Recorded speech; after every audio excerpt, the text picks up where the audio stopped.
Good evening, good evening. Hey, this is Ian Dubé at the Ian Dubé Show. We are here live. It's broadcasting from Greater Atlanta Christian for the first annual Atlanta Grand Prix. I'm here with my wingman, Tony Dunning. Hey, Ian, how you doing today, man? Tony, I'm doing great. I'm also here with Michael Grade. Michael Grade is with Lake Point Sports. It's this great project that's going on in Emerson. Michael, let's talk about it. Let's. How did this happen?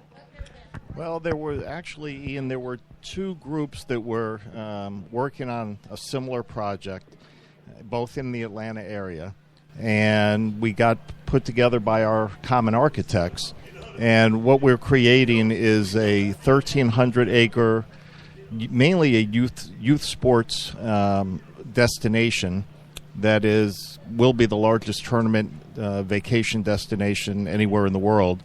We have 1,300 acres and over 20 sports, 30 hotels, 30 restaurants, a variety of entertainment. Just a great place that we're very excited about. Wow. So let me ask you this. It was the brainchild of who? Who are the names? Who was really kind of involved in this? How did this evolve? Like, was it on somebody's napkin? We were sitting here thinking about, you said you were in swimming, Right. Right. Your son was in swimming. So you go to the meets, just like we go to track meets, you go to swim meets, and obviously you have an experience at the swim meet. Was it to kind of change the dynamics of or how was the origination of this? The origination was, in fact, my sons did swim, but I've been coaching youth baseball for a long time, and some of our other partners were involved in baseball and some other sports, and we all had similar experiences where you go to a big tournament, and when you have downtime, there's really not a whole lot to do. You've got to drive to get to a restaurant, drive to the venue. You may go from one venue to the other. They may be 30 minutes apart or an hour apart. And we thought there's got to be a better way to do this. So what we've come up with is a way to actually stay and play. You can stay on site, you can play, and when you're done playing for the day, you can go to the movies, you can go to the ropes course, you can go to the water park, you can go shopping, you can go to themed restaurants in our entertainment area. So if you don't want to leave the complex, you really don't ever have to. There's a similar facility in Orlando, the Disney Wide World of Sports facility. We're talking something similar to that? We are. Ours actually, the athletics part, we will be much bigger. And then, of course, we will have on site a lot of the amenities that at Disney, they're not right there next to the sports facilities. So, but yes, it is a similar site. Just on a much bigger scale. For example, we will have 16 full-size baseball fields, and we'll have 12 youth baseball and girls fast-pitch softball fields. We'll have 17 soccer and lacrosse fields. We will have an indoor facility for all the indoor sports, and the reason I'm here today to see this track meet, we will have a world-class track and field facility as well that we're very excited about. Okay, so, now we want to cut to the chase. I mean, I get that, mom and dad and the kids will have a chance to play, party, shop, sleep, all in one place. So the experience is great. So let's talk in depth about this track and field facility. What's that going to look like? Well, it is going to be, like I said, we're going to build a world-class facility. And in our discussions with people at USA Track and Field, and Ian, you in particular, and you've been, a great guidance for us, we want to build a place that not just for the local youth to come and have a great place, but also for the elite athletes to have a place where they can come and train, and they can be housed, and we can feed them, take care of them nutritionally and in every other aspect, but also for them to have a great facility to train on the East Coast, which right now, as we know, there really isn't one. So that's what we're excited about, is an affiliation with USA Track and Field to promote the sport, to grow the sport, and to be able to support the elite athletes as well. So it'll really be like we're trying to get Olympic Training Center designation. We absolutely are, and that is one of our goals, to get Olympic training and Paralympic training designations. Now, from the youth perspective, we do a lot of youth meets. Obviously, we've talked and had some collaboration about the number of youth meets that, come through here. How is this facility going to kind of support that? How does that, differentiate from, let's say, this facility where, you've got the normal high school. I know that we're trying to make it an IAAF standard track, but, you've got a different group of athletes that are going to be the primary users of this facility because they put on a lot more events than everybody else. Absolutely. The primary users will be the youth community. And again, it's, if you're not in the sport, you don't realize how big it is and the participation. And that's the same, like I said, with my children that were swimmers. Everyone knows there's a lot of swimmers out there, but they really don't realize how many. And I think that's the same in the track community. It's a huge amount of kids that are participating, and we're hoping to have a youth meet at our complex every weekend that we can. We want to support the local community. We want to have these kids have a great place they can go, and while they're there, if they want to go to the movies and go to the restaurants and stay in the hotels or anything else, we'd love to provide that as well. Well, based on the plans I've seen, I think this is really going to fit right into that genre. And I know we've talked about some of the events that we can do, like the Atlanta Grand Prix. Obviously, out of a short window, we were able to at least get these many athletes here. It's not a really big meet, as we know, where thousands of kids are coming, but I think that this group of athletes, which is very underserved, really needs a facility like that. Now, If I remember correct, it's Powerade is going to do some type of sports research lab there. Is it correct? They are. Coca-Cola is our main sponsor of the entire complex, and Powerade has agreed to come in, and they're going to put their first Powerade Hydration and Research Laboratory in our indoor facility, and this is the first one that they've done.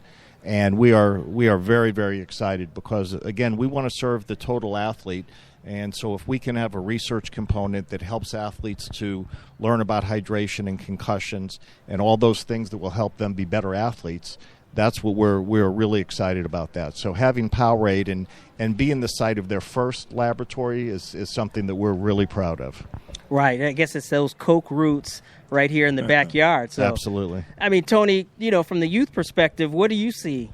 What do you envision in this facility? As I listen, my mind is going in 1,000 different directions. There's so much that can be done from a youth standpoint, especially we can get laboratories and things like that, much better training for the coaches to be aware of, and just a great facility like this, perhaps maybe an indoor track facility. Actually, we have been approached about that possibility, and it's something that we would love to do and possibly could happen. We'll see. What part of the state? I see Ian over there laughing. Obviously, he's had that conversation. Birmingham put up an indoor facility, and it stays booked all the time. It's just incredible. And it is a beautiful place, and if we could do something like that, we would love to. What part of the state will this facility be located? We are in Emerson, Georgia, which is just about 10 minutes north of Kennesaw, right on Interstate 75. Amen. Yeah. No traffic for me. No traffic for you. And so we have Interstate 75 that borders on our east and US 41 that borders on our west. And we have about 3 miles, approximately 1,300 acres. So it's a great site. It's in a great community. We're close enough to Atlanta that people that are at our facility, if they want to go take advantage of all that Atlanta offers, right. It's a short drive. So it's a beautiful site. We've got mountains. We've got Lake Allatoona. We've got a lot of beautiful areas. This is something very exciting. This is more exciting to me than when we won the Olympics back in '93. So this is very exciting for the entire community, especially for the youth and the people who support the youth. So this is seriously exciting. Great. Well, we're very excited about it, and that's why I'm here tonight, not just to see a great track meet, but to support this meet. And we want to be, great partners in the community to support the youth track and field community in the Metro Atlanta area. It sounds like an extremely complex project. What kind of timelines are we looking at? Well, we actually we officially broke ground a few weeks ago, and the first part of our campus that will open is our southern campus. and we will have 8 of our full-size baseball fields. It will include a cable wake park, which will actually be opening this summer. And then next summer, hopefully the end of the summer into the fall, we'll be opening 8 of the baseball fields, 3 of our soccer lacrosse fields, our indoor facility, which is growing every day now, Ian. It's up to about 180,000 square foot. And also our track and field complex will be on the South Campus as well. So we're hoping by the end of next year that we'll be up and running. All right. Well, we're going to cut to a commercial right now, so we'll be back here with Michael Grade with Lakesport Sports. Back on the air live at the Greater Atlanta Christian Academy, and track time is 8:39. 8:39. So we got 20 minutes, and the first event is going to go off, which is going to be the shot put. So it looks like we have Reese Hoffa and a few others, and we're going to do something really interesting here. It's going to be actually a shot put relay. So they'll get all 4 throws. We'll tabulate their scores, and then the winning team is going to win. So it's going to be a little different here than our traditional track meet.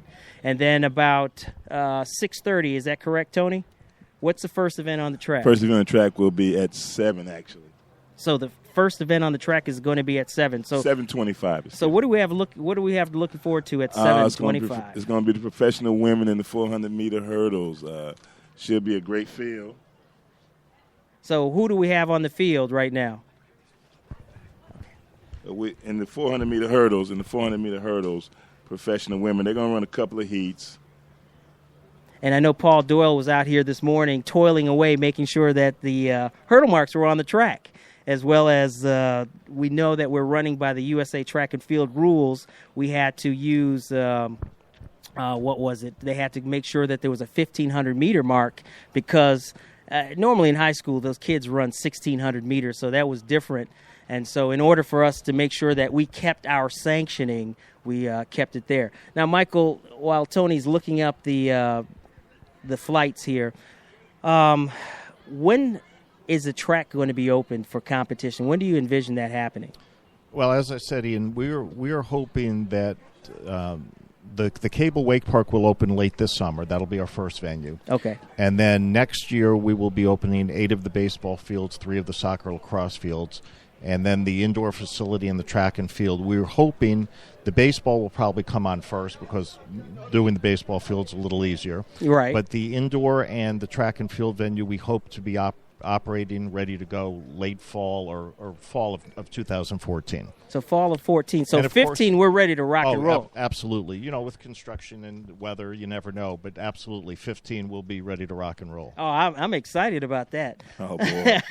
So in 15, so I look at, 2015, there's probably a lot of great meets in queue that we can definitely, and, things like this, obviously, are very easy to put together. They're, low-key but high priority. I feel privileged to be able to broadcast the inaugural Atlanta Grand Prix, Yes. So, even for the stuff that's happening at USA Track and Field, what we've tried to do is add technology into our queue to bring track and field closer to our fan base and those who are not particularly familiar with what goes on with track, because as many people think, the flame extinguishes every 4 years, and then that track just seems to just kind of go away.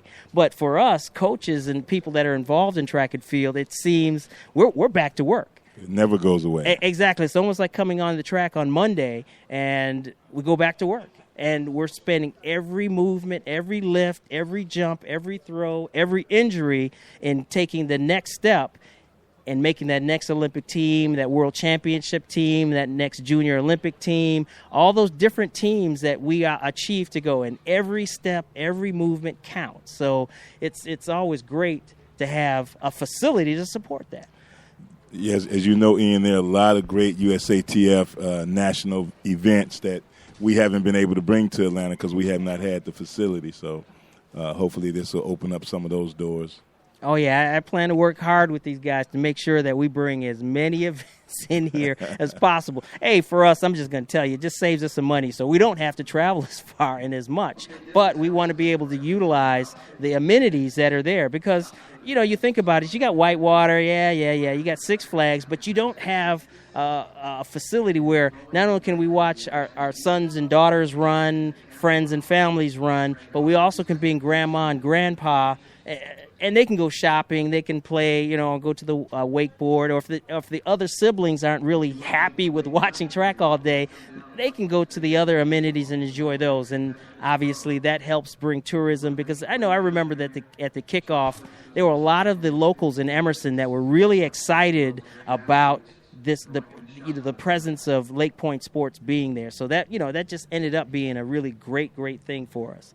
So I look forward to it. So Tony, who do we have in the first heat? What do we got going on? On the women 400-meter hurdles, we've got Lebanon represented here, Canada represented here, Jamaica represented, and of course the U.S. of A. It's going to be a very good field. We've got couple of runners under 55 seconds, a lot of 55-second runners here with PRs.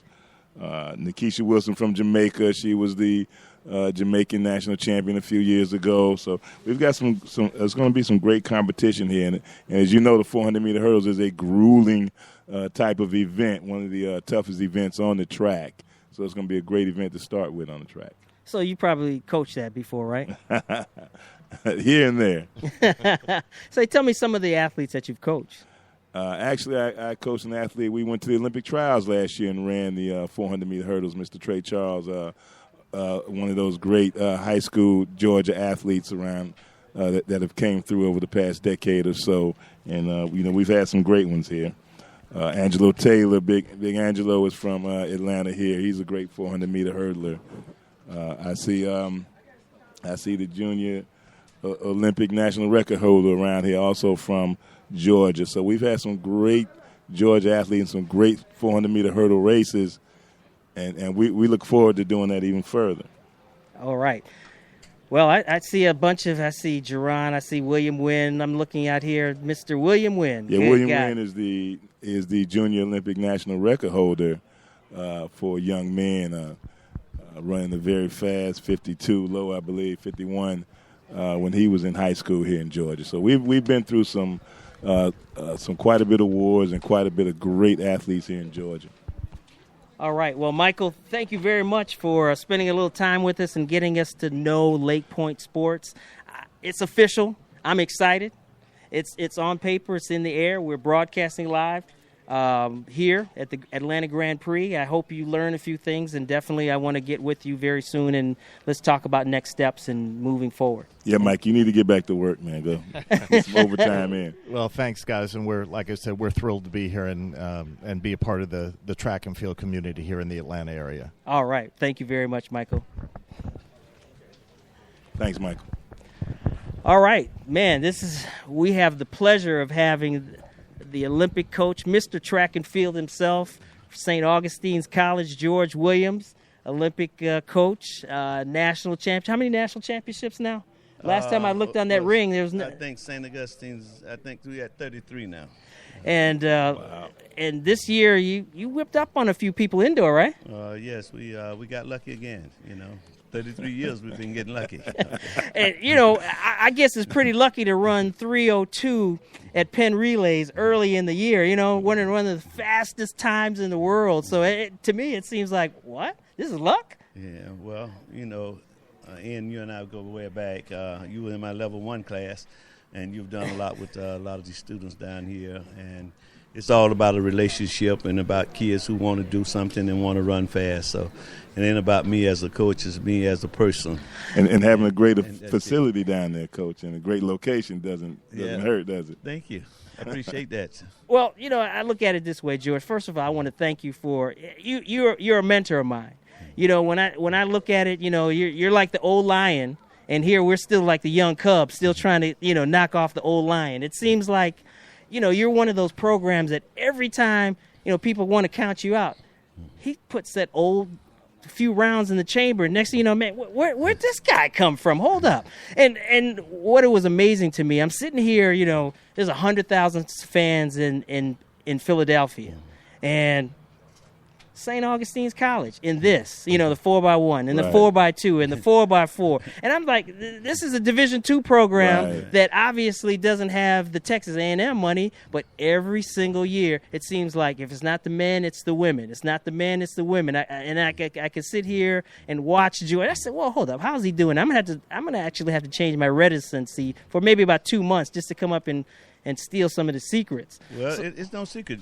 Dr. Walker taught me this a long time ago, and I stay fast to what Dr. Walker taught me, and I don't change anything, because either, like to say, if you got kids who can run fast, run fast. If you got kids who can't run fast, you try to get a little more technical with them and try to teach them things. But the most important thing is that I have a good relationship with my student athletes, and I have a 95% graduation rate.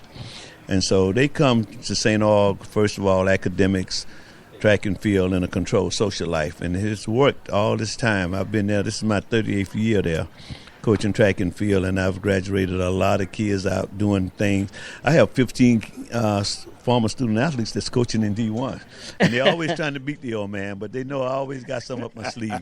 I never show them all my hand.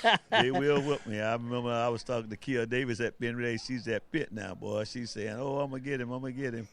And then here come a little kid, just run out the blocks and do something incredible. So I feel like that's a good relationship. It's a tradition. Once you start winning, people like that tradition. They like to run hard for those people that was in the past.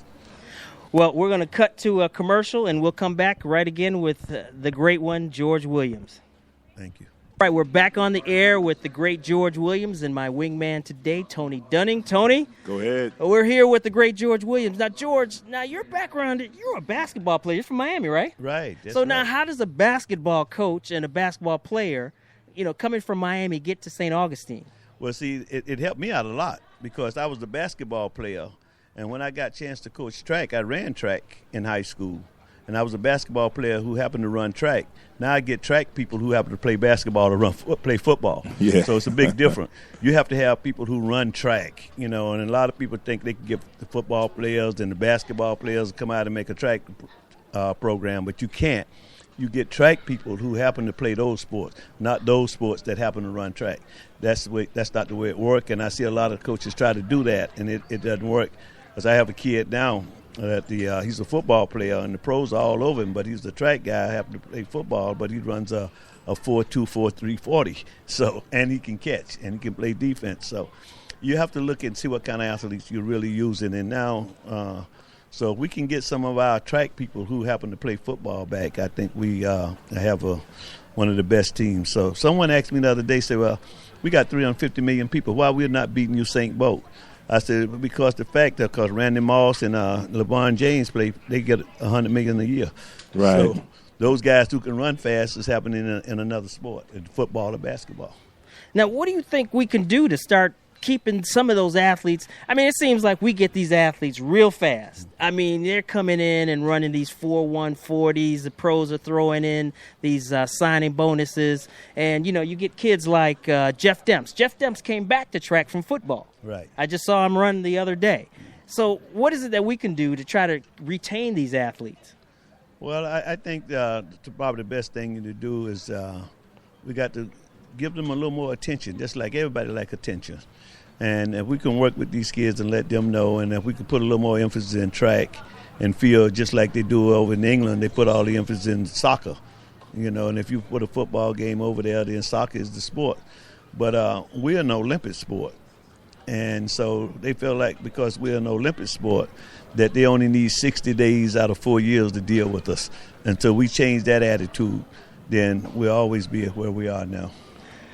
Where do we have to go, you think, Coach, to bring that kind of enthusiasm and excitement here in the United States like they do over in Europe for track and field? I'm a coach of track, so to me, I get goosebumps when I'm at the track. But how can we bring that kind of excitement? I think it's all going to come from our leaders, because the fact that the USOC and the USA Track and Field, and I think we have some pretty good leaders in there now. And so we'll watch this, and it all come from our sponsors, the people that we deal with every day, and we buy all their goods and everything. And until these people started backing us up and getting behind us. And then we're going to have to start, getting the young kids. And we need to start having people in this business who know what they're doing, too.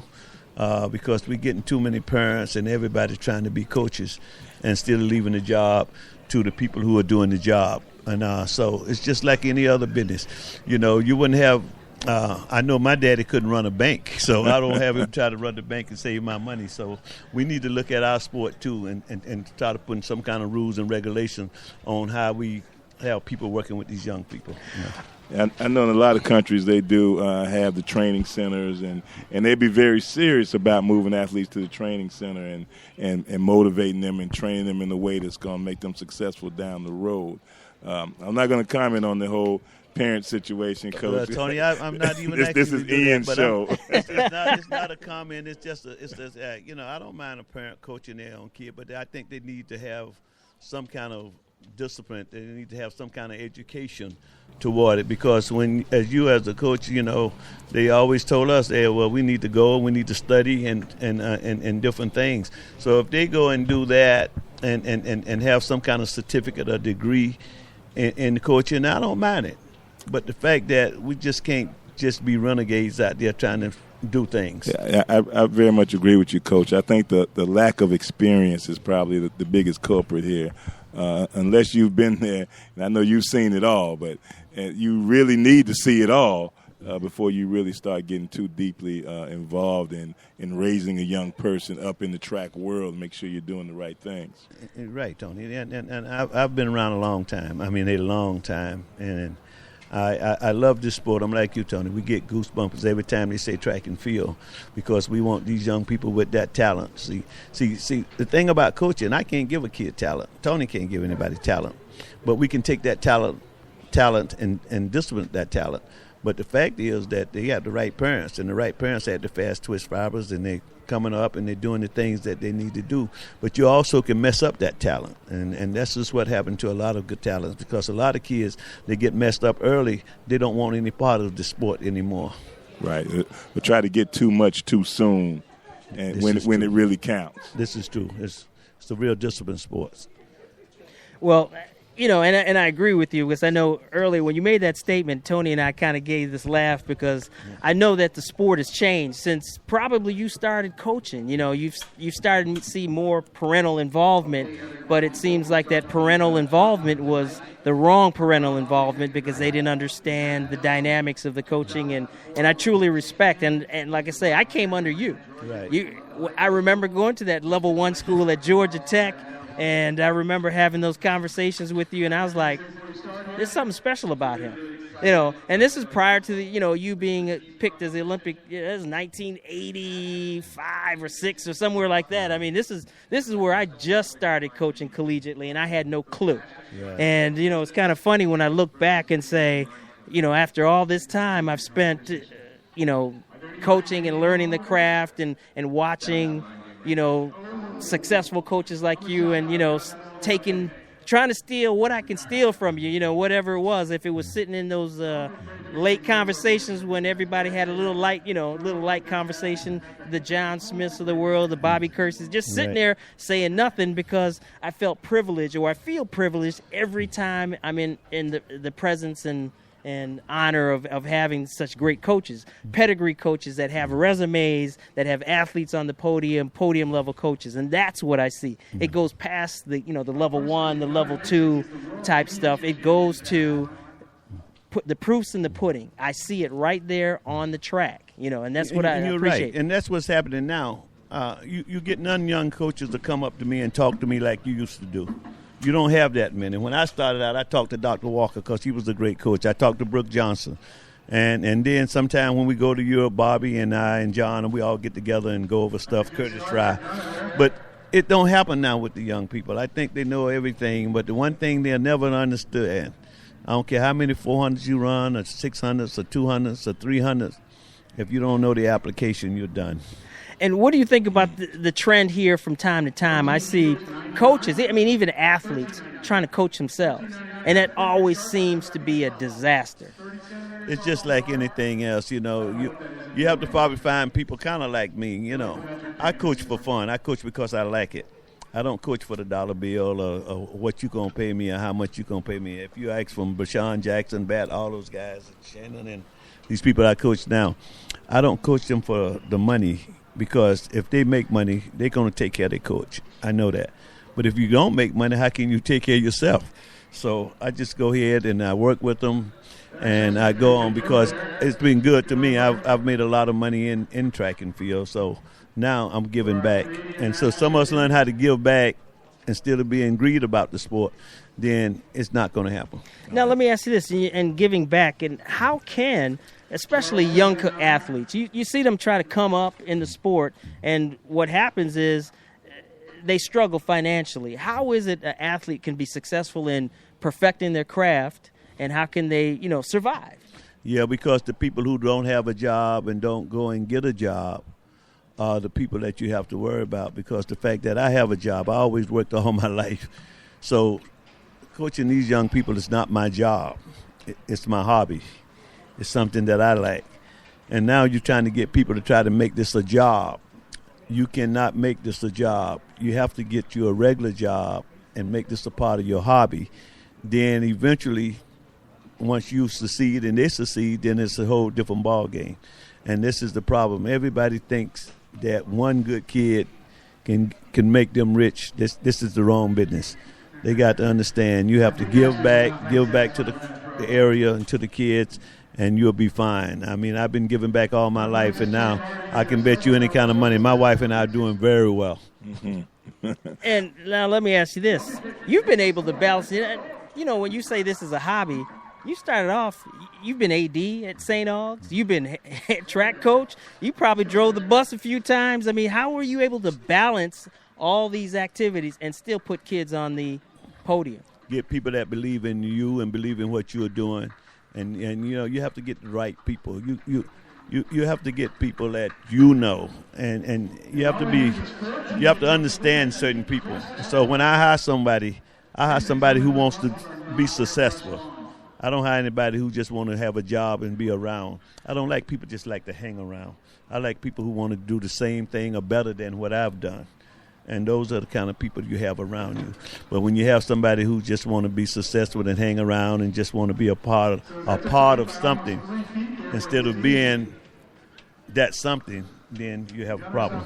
Like track groupies, huh? Yeah, track We're still groupies. trying to figure out track groupies. Yeah. We don't ever get them. Yeah, but they're there. They're not just letting you know. Well, I certainly understand what you're saying there, Coach, and that's very, very good words I like to hear, because I know it's all about giving back. It's not about taking away. And I've always lived my life. I've been doing this for a couple of decades, and I don't think I've ever been paid a dime, but I still love it with all my heart, and couldn't see myself doing nothing else. But that's why you're looking good now, Tony. Because if you were looking for the dollar bill, boy, I could say I beat up you'll be by now. But if you're not looking for the dollar bill and you're just doing the give back, you look real healthy. You look good. So you keep doing it, and I really appreciate people like you. Now, George, in your career, you've worked with a lot of good athletes. Tell me some of the best athletes you've ever worked with, and why they were they fit that role of being some of the best athletes that you worked with. Gosh, they always the best athlete. I mean, don't want to offend nobody here. It's hard, right? It's hard to say one person is better than the other person. But the people that I've worked with, and most of the people I work with are people that went to my university. They all graduated from college. Okay. Now, that's huge. Which one of them just overcame everything? Anything you threw at them, anything that happened to them, they just overcame it. Well, the one that's doing it right now is Bashan Jackson. Okay. I think he had a little more luggage than most of the other ones had, and so he's overcome a lot, and he's been a very successful guy, and he's still with me, and we're having a great time and a grand time now. And he went from a little house like I did from Overtown, Miami, to a house that can put my house in. And so those are the kind of things, the successful stories I like to hear and see. And which one would you say just walked in, had the purest talent. Just, you didn't have to do much other than bring this athlete to the track. Jerome Young. Wow. So Jerome Young came in. I mean, what attributes, what did you see in him when you recruited him, when you brought him in? What was it? I just saw a young man that was real fast, and I tried not to mess him up. And I knew that the street committee was going to get to him, and I tried to keep him. As long as he was in college, he ran fast, he ran good. But the minute he finished college, the street committee got him, and that was the weakness that I saw in him, and I kind of blame myself for letting that happen. But sometimes, you know, when the street committee started throwing that money at you, it's hard for him to stay. So when he left me and went out to the public, I know he was vulnerable, that somebody was going to get him, you know. And out of all those athletes, now going back to, you know, you said Dr. Walker was an integral part of your development. What are some of the greatest coaches that you've had the opportunity to interact with, learn from, watch? Wow. Well, you know, it's not only Dr. Walker. Dr. Walker, Big House Gaines, a basketball coach. He's always a winner. So I like a guy like Big House, because he's the one that told me, and excuse this, but he said, I said, how are you such a great winner, Coach Gaines? He said, well, in order for you to be a good winner, hell, you got to get some track runners. You can't win with no basketball players. And so I've been getting track runners ever since. I've been down the floor to get track runners, you know. And so that was an inspiration. But I talked to a lot of people, Brooks Johnson. I talked to Bobby and John. You know, it's just a lot of people that we share things with, and a lot of things, because I always one thing I learned about this business, I don't care how much education you have and how much you do. And the coach is always still coaching, coaching, right? still coaching. No, I'm looking for, you know who I'm looking for? Who's that? I'm looking for common sense. People don't use that anymore. And so if we could put common sense with that knowledge and education, then everything would be fine. And now we've lost that common sense part of it. You know, I was telling my wife, we're coming back from, I'm going to tell you this little, London, from the Olympics. And she asked the lady about different drinks, fruit drinks. And the lady say pineapple, cranberry, grape, orange, and tomato juice. And my wife said, tomato juice? She said, why tomato juice? And I told my wife, yeah, tomato was a fruit. And she said, oh. I said, but, you know, that's the knowledge of it. That's just a lot of knowledge in knowing that a tomato is a fruit, you know? Right, exactly. Yeah, it's a lot of knowledge. But the wisdom, don't put it in my fruit salad, okay? So you got to have wisdom, too, you know what I mean? So just thinking you knowing is not enough, huh? Not enough, right. Got to have the application. Got to have the application. Thanks, hey, this is invaluable knowledge. I'm soaking it up, baby. You know, because like one of the things, you know, you talk about how do we keep people in the sport. And I look at the successful sports. I look at football. I look at basketball. I look at Major League Baseball. I look at Major League Soccer. I look at lacrosse. The common denominator, it seems like they have their own networks. You know, this is kind of the impotence behind putting this together. I mean, it started off as kind of an epiphany in my mind, and then I said, man, we can do this. We can do this. I mean, I know when I watch it on TV, you know, I'm kind of disappointed because it always seems from a negative standpoint where we got too many great stories out here. Yeah, we got great stories, but what you have to look at those other sports, they take their 5 and 4 people that make a whole lot of money and they put it out there. Now, track people make money too, but we don't talk about the money. See, now baseball, you look at baseball, those 14 or 15 guys in the dugout, they ain't all making the same money A-Rod making, okay? No. Right. And so now when we had our Michael Johnsons who was making a lot of money, and those guys, they making a lot of money, but we got other people making money too. And so we don't talk about our money. We still trying to make our sport an amateur sport until we started letting the people know the finance about our sports. Then it's still going to be an amateur sport. Right. Need to get the Tyson Gaze out there in front of the cameras and things like that. But, you know, it seems like the networks, they don't necessarily come here to shoot Tyson Gay or any of them unless they get caught in a drug charge or on their way to jail or on their way to something. So it seems like, how can we take these athletes here that are some of the greatest athletes in the world and get them in front of the mainstream? How does my neighbor know that, oh my goodness, there's Lolo Jones, she just ran by, right? Yeah, she just ran by. Right. How does that happen? I think you have to have, I'm sorry, Coach. Go I think you got to have events like this that are quick, a couple hours, constant action, and you might can get some buy-in from the media in that situation. And I think that's the key. But one thing I got to keep asking you, we talking about this. I might have to look for my man again. But Mr. Sense, huh? we are in America, right? We're in America. Well, okay, that answers the question. But hey, I believe in this. Hey, if they won't come to you, you come to them. And this is like I say, this is the impotence of this show. This show is predicated and dedicated to the athletes that are out here today, the men and women that guide them, like George Williams, those great coaches that obviously go through, and then us upcoming coaches that we're in the trenches too, learning from the old lion. And when the old lion steps away, we're gonna really crack that skull and open up and get some more knowledge in there. It's gonna get better. It's gonna get better. I can see America now working on it. It will be better, and no question. And these are the kind of things that gonna make it better. And this is gonna grow. And I was talking to Paul, and I said, Paul, I'm going to tell you some of the keys to this thing that a lot of folks don't look at. You have to do like football and other. They got them 6 and 7 years old going to combines and everything. We should have had the junior high school relays right here. And in the junior high school relays, that means mom and dad got to come and grandma want to come and see us. You understand? Yes. And then that's how you grow this sport. But right now we go. I'm going to have to leave, y'all. I got my young lady ready to go.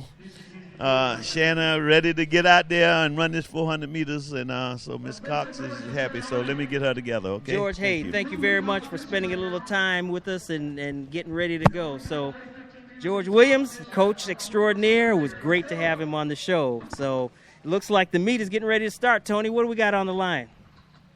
What's the track time? Track time, we're way past it's 7:11. But shot put is going on, that relay format you were talking about. Can't really hear the announcer from hearing what he's saying, but you see a lot of activity over there at the shot put ring. Well, right now coming into the studio photographer extraordinaire Jake. Jake, man, I always see this guy. I saw him down in Penn Relays there, down in the pit, man. There's like 1 million photographers down here. and I've been trying to get this guy on the show. So now that I got him on the show with a ton of material. Jake, how you doing today, man? I'm doing just fine. and he has about 10 cameras around his neck. He's a photographer for real, man. I got to do it.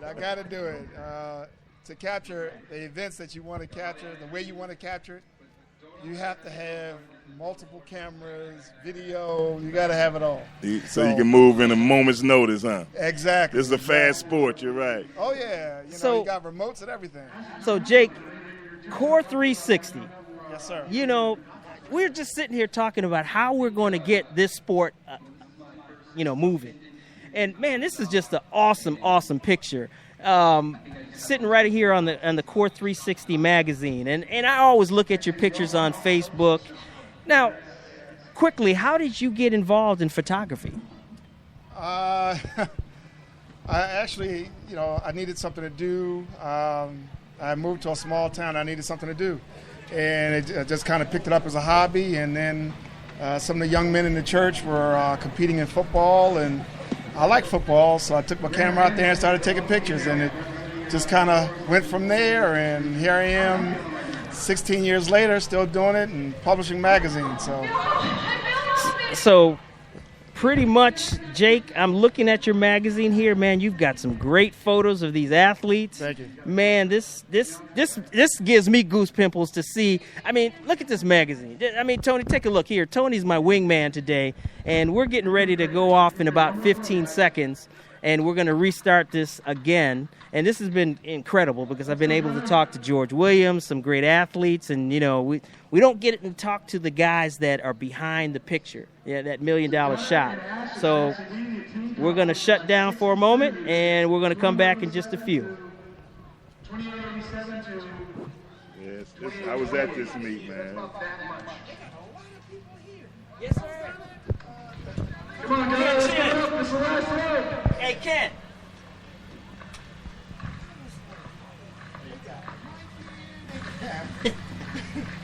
Of course, it wasn't been advertised, but then I'm looking